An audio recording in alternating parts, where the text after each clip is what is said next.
Welcome back for another video. In today's video I'll be running through my Gameweek 3 team selection and thoughts heading into this game week. I posted a new video on Sunday about the upcoming international break and their impact on FPL. With a lot of players potentially missing several game weeks in the near future, link to that at the end, give that a watch if you missed it. I'll read every comment, so let me know how your Gameweek 2 went and your plans for Gameweek 3. Just before we jump in, only a small percentage of people that watch my videos are subscribed, so if you liked the video, consider subscribing. It's free and you can always change your mind. Enjoy the video. We'll start off with a quick look back at how Gameweek 2 went. We finished on 75 points, which was a green arrow from 377k to 282k. There were quite a few positives in defence with 3 clean sheets. Trent created 7 chances and took 4 corners, 12 crosses and 1 shot. He picked up an assist and all 3 bonus as Liverpool saw off Burnley at home. City won very comfortably against Norwich with a 5-0 win, with an XG conceded of only 0.07, the lowest of all games this season. We discussed on the last captain's video how that Norwich game could be a bloodbath, and that was exactly the case. Short managed to snatch 2 bonus despite no clean sheet or attacking return. But disappointingly Veltman missed out again. The plan was to play him for this game and Brighton did keep the clean sheet, but that's the way FPL goes sometimes in its unpredictable nature. Ainley came on for 1 point in the end. The biggest shock came from midfield. Salah was captained by 2.7 million managers, myself included, which was the most a player has ever been captained in FPL history. He scored against Burnley, but it was ruled marginally offside, but he looked lively. It seemed like a terrible start to the game week for Salah captainers after his blank, especially considering Bruno's effective ownership was sitting at about 130%, so any returns from him would be damaging. However, Salah turned out to be the better pick as Bruno got a yellow in United's 1-1 draw. Jota delivered again, scoring the first goal of the match with a brilliant near post run to header in a Tsimikas cross again. Well done to anyone who picked Tsimikas from Game Week 1. A word of warning, I do feel he may lose his spot for the Chelsea game, but you've bagged the points now and if you picked him then it was a great move. Rafinha also delivered, scoring a brilliant goal against Everton. He attempted 6 shots, 8 crosses and created 1 big chance. Despite the 6 attempted shots, he only had an XG of 0.22 for the entire game, which highlights what we've discussed before. He's the type of player who can create something out of nothing, and he can score against any team. Ings also did well, scoring for the second game week in a row. There are decisions to be made about Ings as his fixtures turn in Game Week 4. However, if you watch the video on the players who could miss Game Week 4 and 5 due to the international break, you'll know that there could be other pressing transfers such as Rafinha or Antonio. I don't need to say much about Antonio after his Game Week 2 performance. He was unplayable against Leicester and is top scorer as it stands. On to the Game Week 3 team selection and transfer plans. Sanchez plays Everton at home. In Game Week 2, Brighton were 3rd best for expected goals conceded and was solid against Watford defensively. It'll be a tougher game and he's bound to face more shots.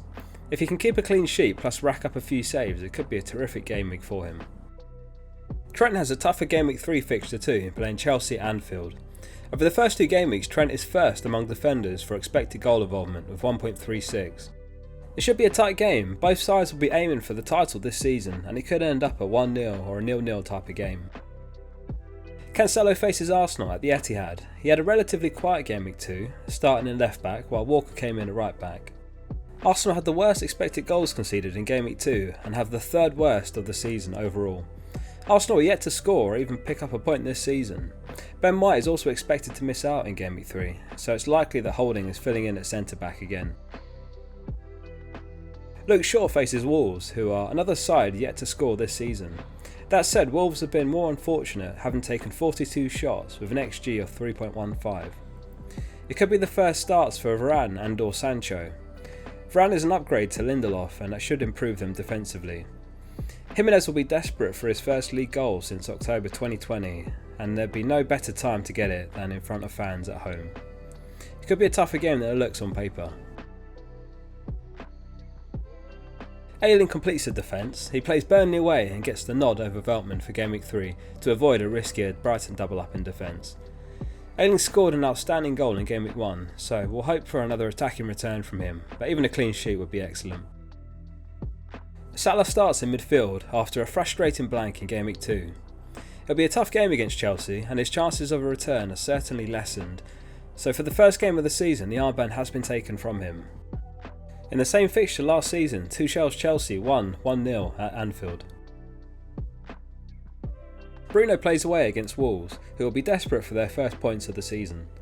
The underlying data for Wolves has been good, but it's not yet translated to any goals or even points. Bruno had a quieter game against Southampton.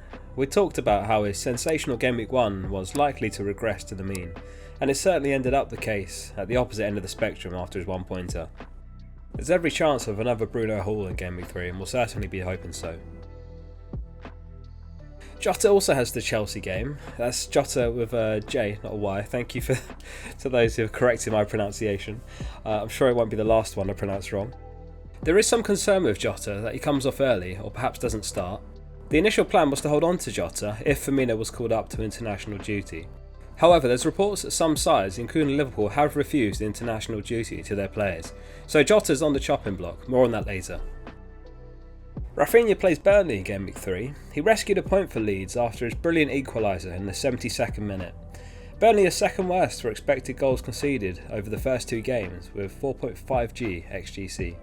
However, Burnley are another side yet to pick up a point, so it could be a really tough game for Leeds. Rafinha's run of fixtures are excellent after Gameweek 4, so the plan is to keep hold until then, unless he does miss out through international duty. Danny Ings has Brentford at home in Gameweek 3. It feels like it could be a really good game for Ings. He scored 2 and 2 so far, and after El Ghazi missed a penalty in Gameweek 2, it could well be Ings back on penalty duties after converting one in Gameweek 1. Villa didn't start the season as well as they'd hoped, but looked to have turned the corner in Gameweek 2. We could also see the return of Watkins, which will be a boost to Villa's attack. Lastly, Antonio completes the 11. He too has a very enticing fixture, playing against Crystal Palace at home. He's among the top for predicted points, as discussed in yesterday's captain's video. If you've not seen that video, make sure you give it a watch, link on screen at the end of the video. Antonio is one of those players who may miss some of the upcoming game weeks for international duty, potentially as soon as Gameweek 4. We'll be keeping a close eye on this, as he may need to leave the team if he is expected to miss more than one game. Antonio gets the armband for Gameweek 3 as it stands. He was unplayable against Leicester and is the top scorer in the game with 3 goals and 3 assists from his first 2 games. Bruno gets the vice-captaincy for the Wolves game. There's a few potential transfers for Gameweek 3 being considered. Veltman to Reguilon was one possible move, since Veltman is not expected back until Gameweek 4, and both are heading opposite ways for a price change. We've made one move, which was Jota out and Benrahma in. Benrahma had another phenomenal game with a goal and an assist, as West Ham beat Leicester 4-1.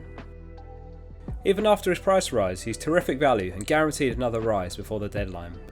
There is a chance he misses a game or two for international duty, but it's a very evolving situation which we'll continue to monitor closely. The bench remains in the same order, no changes required there. As always, I'll tweak my team just in case of any late news or team changes. Let me know in the comments how your Gameweek 2 went and what your plan is for Gameweek 3. I'll read every comment, so if you enjoyed the video, let me know.